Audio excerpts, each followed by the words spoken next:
Tidak, ketika zaman sekolah menengah atas dulu, kamu memiliki teman yang bisa dibilang tidak populer, tidak memiliki banyak teman, sering dikucilkan dan diolok-olok oleh teman-teman yang lain, tanpa kita tahu apa penyebab sebenarnya yang membuat teman kita itu dikucilkan.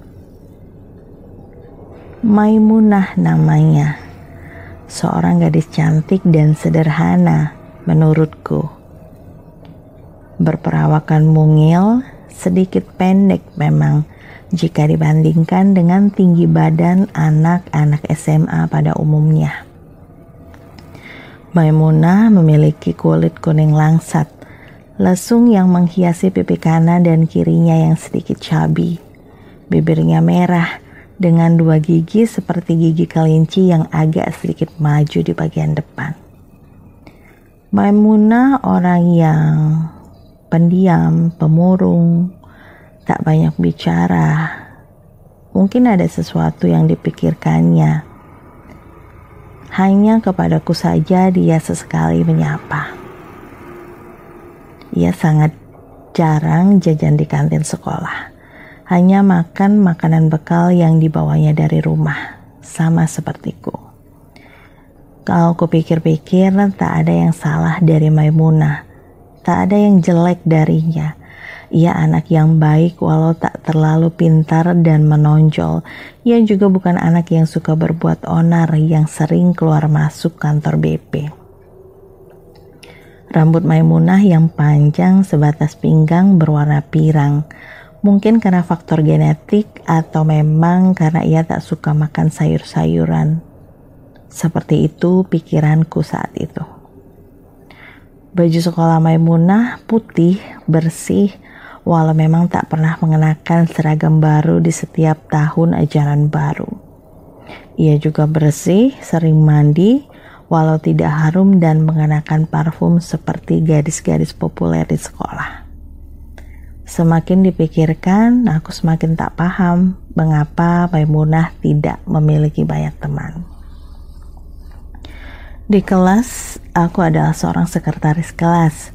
Tugasku mencatat apa yang ditugaskan oleh guru, membuat absen dan mengurusi urusan catat-mencatat lainnya. Aku memiliki beberapa teman dekat selain Maimunah dan semua perangkat kelas bisa dibilang cukup dekat juga denganku. Hari kami mendapatkan tugas dari ibu guru yang mengajar mata pelajaran tata negara.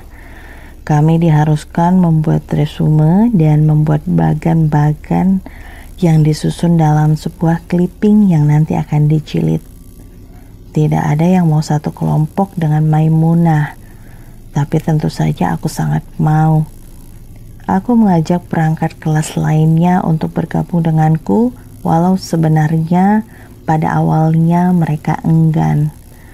Aku pikir inilah kesempatan untuk mengenalkan Maimunah lebih dalam kepada teman-teman yang tidak mengenalnya secara baik. Setelah memberitahukan kepada ibu guru nama-nama siapa saja yang menjadi anggota kelompok kami, ibu guru mencatat ke depan papan tulis. Semua teman tak percaya bahwa semua perangkat kelas, ketua kelas, wakil ketua kelas, bendahara, dan sekretaris 1 dan 2 berada dalam satu kelompok dengan Maimunah. Tentu Maimunah menjadi sorotan di kelas yang itu. Namun gadis baik itu hanya menunduk dan tak berkata sepatah kata pun. Sebuah ide terlintas dalam benak untuk mengajak teman-teman lain mengerjakan tugas kelompok di rumah Maimunah. Tentu saja niatan itu aku utarakan terlebih dahulu kepada Maimunah dan kukatakan agar ia tak repot-repot untuk menyiapkan makan minum untuk kami semua karena kami akan patungan untuk membelinya. Satu harian ia berpikir mungkin Maimunah meminta izin dengan bapak ibunya atau mungkin juga sedang memikirkan sesuatu yang lain. Dari hati yang paling dalam, aku berharap sekali Maimunah mau menerima tawaran ini agar 1-2 orang teman merasakan betapa baik dan lembutnya Maimunah. Ya, agar suatu saat nanti Maimunah memiliki banyak teman. Lusa, Maimunah memberitahu kalau ia siap untuk menerima aku dan beberapa anggota kelompok lain ke rumahnya. Tentu kabar itu sangat menggembirakan. Siangnya pulang sekolah, aku ketua kelas, bendahara, dan sekretaris 2 menunggu angkot untuk menuju rumah Maimunah. Sebelumnya Maimunah memberitahukan rute untuk angkot dan bis seperti apa yang harus kami naiki untuk menuju ke rumahnya. Karena angkutan umum selalu penuh, jadi kami memilih untuk naik bis, walau sebenarnya kami lebih suka naik angkot. Karena angkot jalannya santai dan tidak ugal-ugalan seperti bis yang ngebut tak beraturan dengan alasan mengejar setoran. Sebuah bis yang tak begitu ramai penumpangnya berhenti. Beberapa menit berjalan, seorang kernet mengenakan topi berwarna hitam datang menagih ongkos. Kami semua terkejut. Serentak bibir kami meneriakkan sebuah nama memanggil kernet itu. Maimunah, teriak kami. Maimunah tersenyum malu-malu. Lesung pipinya tercetak jelas, begitu cantik. Aku semakin kagum kepadanya. Beberapa teman yang mengetahui Maimunah adalah seorang kernet bis sibuk berbisik-bisik, memberikan seolah senyum bangga dengan mata yang berbinar. Tidak sampai 30 menit kami sampai di depan sebuah kampus swasta. Kami menyeberang dan tiba di sebuah lorong kecil dekat perempatan lampu merah sebuah jalan besar. Maimunah juga turun, masih mengenakan topi dan rambut panjangnya masih tersimpan rapi di dalam topi. Namun ketika sampai tiba di sebuah rumah panggung kayu, Maimunah membuka topinya, merapikan pakaian sekolahnya, menarik nafas, dan memasang wajah yang luar biasa semeringah berbanding terbalik ketika sedang berada di sekolah. Kami diajak masuk ke sebuah kamar di bagian atas rumah panggung itu. Di dalamnya seorang wanita tua tergorek lemah dengan tubuh kurus kering hanya berbalut tulang saja. Matanya cekung ke dalam, sendi-sendi tulangnya juga terlihat kaku dan tak bisa bergerak banyak. Kami menelan ludah. Ada rasa berdesir di dada ketika Maimunah memberitahu kalau wanita itu adalah ibunya. Di dekat ibu Maimunah ada seorang wanita sebaya ibunya yang dipanggil Uwa oleh Maimunah. Uwa itu tersenyum dengan sangat ramah dan mempersilahkan kami untuk ke ruang tamu untuk makan siang terlebih dahulu sebelum mulai belajar. Kami yang tadinya sudah urunan untuk membeli makanan di jalan mendadak lupa karena terkesima dengan kehidupan dan sisi lain Maimunah yang menjadi seorang kernet bis. Di ruang tamu, Uwa sudah memasang tikar. Ada 2 tudung saji yang masih tertutup, gelas dan juga teko berisi air es. Sebelum makan dan mengerjakan tugas sekolah, Maimunah mengajak kami ke bawah untuk mengambil air wudhu dan menunaikan sholat zuhur terlebih dahulu. Bertambah 1 poin plus lagi untuk Maimunah di mataku. Kami mengambil wudhu, sholat, makan siang, lalu bersiap mengerjakan tugas. Di samping pintu tengah ada sebuah lemari kaca panjang seperti yang biasa dimiliki oleh salon-salon yang menyewakan pakaian pengantin. Bedanya bukan pakaian pengantin yang ada di sana, tapi jajaran pakaian aneka warna dan ukuran dengan perhiasan yang sedikit gemerlapan. Beberapa mata dari kami terpaku menatap pakaian-pakaian itu, seolah tahu apa yang dipikirkan oleh kami. Maimunah menjelaskan kalau itu adalah pakaian-pakaian manggungnya. Manggung? Tanya kami serentak. Iya, aku seorang penyanyi dari kampung ke kampung, terangnya Lukas. Namun suaranya berat diiringi mata yang berkaca-kaca. Singkat cerita, semenjak hari itu, perangkat kelas berteman baik dengan Maimunah. Kami kerap ngobrol bersama, mengerjakan tugas bersama, bahkan setiap minggu jika Maimunah tak manggung, kami memasak di rumah Maimunah sambil ngobrol dengan ibu dan uaknya Maimunah. Uak bilang selama sekolah, Maimunah tak pernah mengajak siapapun datang ke rumahnya. Tentu saja kami tersanjung dan berharap pertemanan ini akan membawa manfaat dan berjalan awet sampai kami tua nanti. Di suatu pagi Jumat yang sendu setelah pelajaran pendidikan agama Islam, Maimunah tiba-tiba saja berkata kepada kami, apapun yang terjadi padanya, apapun yang terjadi pada kami semua tetap akan menjadi teman baik sampai kapanpun juga. Ia mengucapkan terima kasih, juga meminta maaf jika selama kami berteman ia selalu menyusahkan. Aku dan teman lain jelas saja terkejut dan merasa aneh. Tapi hari itu tidak begitu kami ambil pusing. Kami mengira hari itu Maimunah sedang mellow hatinya.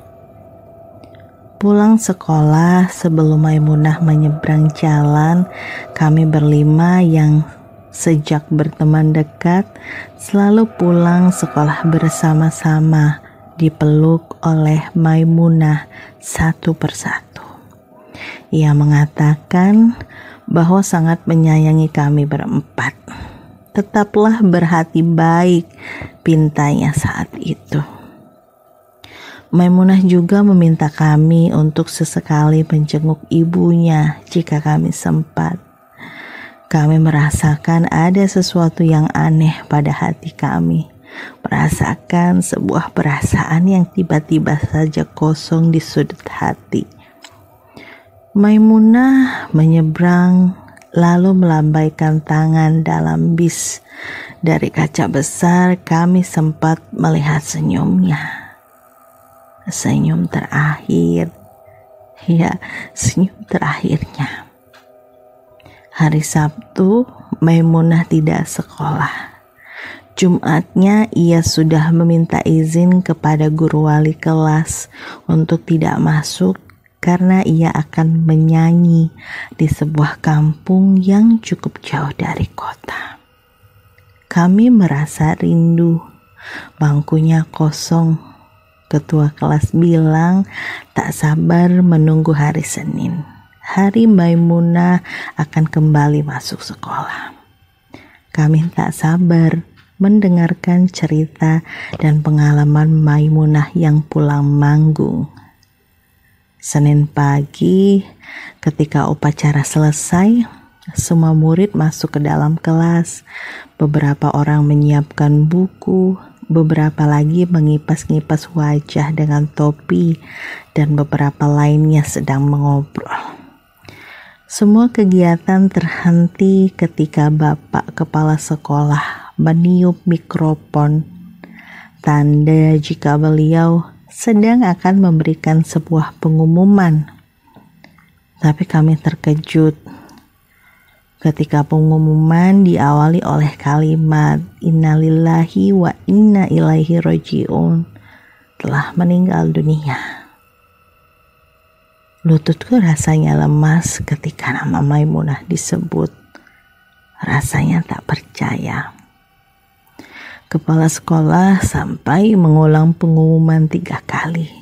Kami masih tak percaya juga. Suwandi, ketua kelas kami, langsung menuju kantor kepala sekolah menanyakan benar atau tidaknya berita itu.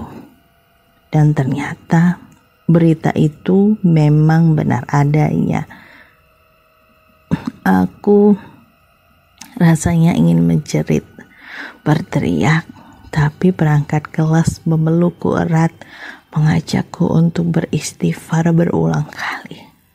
Kami pulang cepat, beberapa orang dibolehkan untuk datang melayat.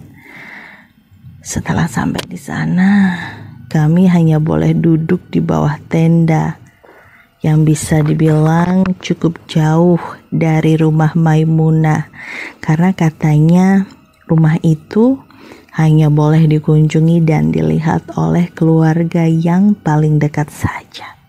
Entah apa sebabnya, kami jadi tak sempat mencium tangan ibu dan menyampaikan bela sungkawa.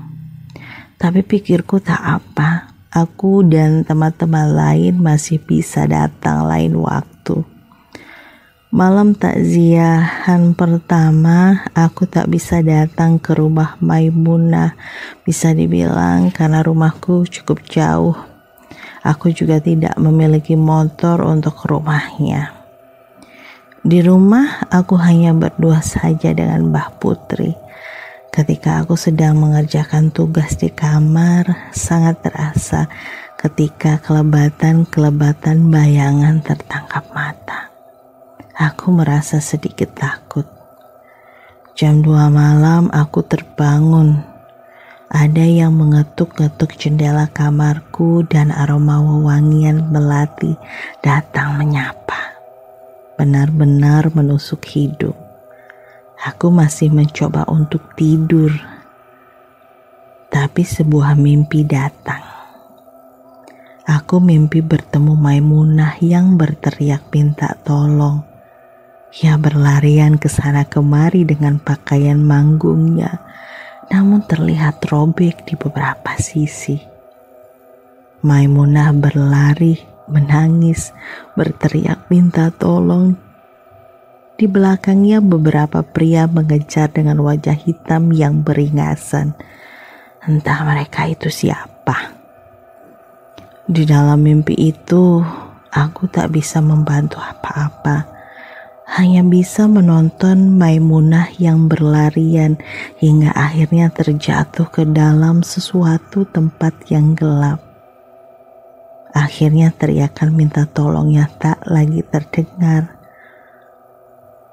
Pak Putri membangunkanku. Katanya aku tidur tapi menangis dan berteriak-teriak. Aku menangis dan memeluk Mbah Putri dan mengatakan aku sangat takut. Hingga subuh aku tidak dapat memejamkan mata. Bayangan wajah Maimunah menari-nari ketika aku mencoba menutupkan kelopak mata. Aneh, pikirku. Tapi aku benar-benar sangat sedih. Hati ini terasa sangat sakit. Apa mungkin karena mimpi itu atau karena sesuatu yang lain? Besok paginya, keadaan sekolah benar-benar lengang. Kantin sepi. Pun demikian tempat biasa anak-anak lain duduk dan bercerita sambil tertawa lepas. Semua sibuk duduk di bangku masing-masing dengan pemikiran masing-masing. Aku maklum. Mungkin karena sedang berkabung, pikirku. Walau tak semua orang dekat dengan Maimunah. Kepergiannya mungkin memberi kejutan yang menyedihkan untuk semua. Aku duduk di bangku tempat Maimunah duduk, meletakkan kepala di meja lalu menangis. Siswa bernama Bambang mengobrol dengan teman sebangkunya, berbisik-bisik, namun aku masih bisa mendengarnya. Ada rumor yang beredar tentang kematian Maimunah, bahwa ia dilecehkan oleh beberapa orang hingga ia meregang nyawa. Yang aku tak tahu adalah siapa orang-orang tak memiliki hati dan perasaan itu. Apakah orang-orang yang tak dikenalnya? Ataukah orang yang mengajaknya menyanyi? Aku hanya mendengarkan saja. Tak berani berkata apa-apa, tidak juga menanggapi. Tapi teringat mimpi semalam, mimpi buruk yang terasa begitu nyata. Bangku di sebelah yang kosong bergoyang 3 kali. Sedikit bergetar kakinya dan menimbulkan suara. Aku dan teman-teman sedikit terperanjat. Kami diam 1000 bahasa. Apa mungkin Maimunah tak suka dibicarakan? Suasana semakin mencekam ketika hujan turun dengan deras. Petir menyambar-nyambar. Siang yang harusnya panas dan cerah berubah menjadi berhawa dingin dan sejuk. Seorang teman bernama Lika mulai tertawa dengan lebar. Tidak mungkin seorang siswi memiliki tawa nyaring melengking yang membuat tubuh merinding. Lika maju ke depan kelas, mengambil sebuah kapur, lalu mengetuk-ngetukkannya ke papan tulis. Tak hanya kapur saja, tapi juga kepalanya. Kami tentu terkejut. Ada yang ketakutan, ada juga yang menangis. Ketua kelas memanggil kepala sekolah dan guru agama. Lika menunjuk-nunjuk kami semua, ya hampir dari kami semua. Dia tertawa dan menangis, menarik seragam sekolahnya, meraung, menarik bajunya lagi seolah jijik. Ia tertawa, menangis berulang kali, entah mengapa. Apa yang dilakukan Lika membuatku tersiksa. Aku teringat mimpi semalam. Bu Guru Hamidah datang memeluk Lika, walaupun gadis berambut panjang itu meronta dengan kuat. Doa-doa terlantun dari bibir Bu Guru Hamidah. Kami merinding sejadi-jadinya. Tenaga Lika sangat kuat, tapi kasih sayang dan ketulusan doa yang terpanjat tak ada yang mampu mengalahkan. Lika tak sadarkan diri, terjatuh di lantai, masih dalam pelukan Bu Hamidah. Beberapa menit berlalu, ia siuman dan bertanya ada apa gerangan. Semua diam. Semenjak kepergian Maimunah tak banyak yang berubah, tapi tentu saja ada yang berubah. Teman-teman jadi semakin peduli, saling bantu, saling memberi perhatian kepada teman lain yang pernah mereka jauhi dan menjadi bahan pergunjingan. Ya, masing-masing orang mengambil porsi belajarnya masing-masing. Oh ya, sebelum kami sibuk dengan dunia pekerjaan, beberapa teman menyempatkan diri menjenguk Ibu Maimunah dan Uwa. Tapi ketika di suatu tahun Ibu Maimunah meninggal dunia, kami tak lagi mengunjunginya. Lebaran tahun 2022 tadi, aku sempat pulang kampung, menoleh sebentar pada lorong kecil di seberang sebuah kampus besar. Namun sepertinya rumah panggung itu tak ada lagi di sana.